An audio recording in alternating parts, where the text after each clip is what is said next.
கொஞ்சம் தைரியத்தை வைத்துக்கொண்டு எனக்கு முன்பாக இருக்கும் இந்த சவாலை நான் எப்படி சந்திப்பது என்று யோசித்துக் கொண்டிருக்கும் ஆத்மாவே, இன்று கர்த்தர் உங்களுக்கு சொல்லுவது எபிரேயர் 10:35, மிகுந்த பலனுக்கு ஏதுவான உங்கள் தைரியத்தை விட்டு விடாதிருங்கள். நாம் கோழையாயும் பயந்தாங்கோலியாய் இருந்தாலும் ஒன்றுமே சாதிக்க முடியாது.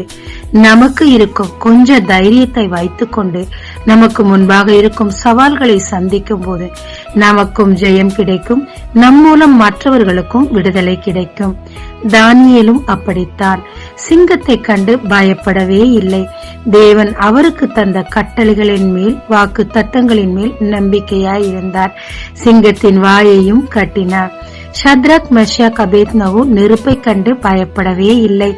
அவர்களுடைய தைரியம் தேவகுமாரனே 4ஆம் நபராக நெருப்பில் வந்து உலாவி அவர்களை விடுவித்து அவர்களுக்கு உயர் பதவியும் கிடைக்க செய்தது. பவுலும் அப்படித்தான். அந்த ஊருக்கு நீங்க செல்ல வேண்டாம், பாடுகளும் சிறையும் உங்களுக்கு உள்ளது என்று அநேகர் சொன்ன போதிலும், இல்லை, பரிசுத்த ஆவியானவர் அங்கே என்னை போக சொல்லுகிறார் என்று பாடுகளை கண்டு பயப்படாமல் அங்கே சென்றார். அங்கே அநேகருக்கு விடுதலையும் ரட்சிப்பும் கிடைத்தது.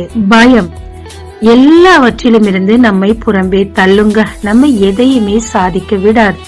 ஆனால் நான் தைரியம் கொண்டு தேவனுடைய வசனத்தின் மேல், வாக்கு தத்தங்களின் மேல் நம்பிக்கை வைத்து சவால்களை சந்திக்கும் போது நாமும் ஜெயிக்க முடியும். நம் மூலம் அநேகர் விடுதலையும் பெற முடியுங்க.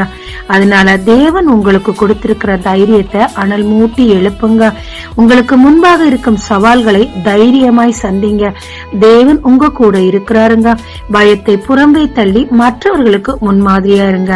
தேவன் உங்கள் மூலம் அநேகருக்கு விடுதலை தர காத்திருக்கிறார். ஜெபிக்கலாமாங்க. தேவரீர் ஆபத்து காலத்தில் சோர்ந்து போனால் பலன் குறுகிற்று என்று சொல்லுகிறீரே. என்னுடைய நெருக்கத்தின் காலத்தில் உமக்குள்ளாக நான் விசுவாசத்தையும் அதிக தைரியத்தையும் பெற்றுக்கொண்டு நெருக்கங்களை சந்திக்கவும் தேவரீர் அதிலிருந்து நீர் என்னை விடுவித்து அநேகருக்கு என்னை பிரயோஜனமாக வைக்க வேண்டும் என்று மிக தாழ்மையுடன் கேட்டுக்கொள்கிறேன். இயேசு மூலம் ஜெபம் கேளும் பிதாவே, ஆமென். இயேசு கிறிஸ்துவின் நாமத்தில் இந்த நாளில் உங்களை ஆசீர்வதிக்கும் ஜீசஸ் விஷன்.